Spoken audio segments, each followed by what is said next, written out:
Se funda en 1986 con 4 ikastolas, 2 vizcaínas, una guipuzcoana y una alavesa, vizcaínas Lauro y La Guaseta, guipuzcoanas Equincha y alavesa Olavide, y se fundan en defensa de la cultura, del idioma y de los valores de nuestro país, y para defender cada uno de los proyectos educativos de esas ikastolas.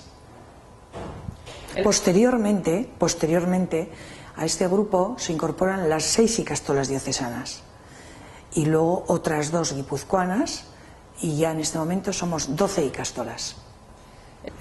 Los principios fueron difíciles, sobre todo en temas de financiación, y ahí tenemos que recordar de una forma muy especial a don José Antonio Ardanza, el lehendakari del Gobierno vasco, que nos echó una mano muy importante. Pero hoy día miramos más que al pasado, queremos mirar al futuro, y en ese futuro y en ese camino hemos logrado muchas cosas, entre ellas todos los galardones. Es la organización de Euskadi, yo creo que más galardonada.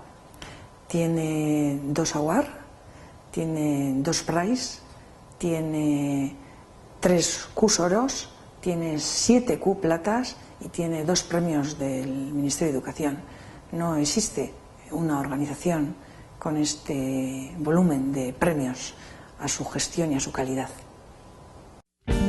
Someone says, pack your bags, pack everything you need.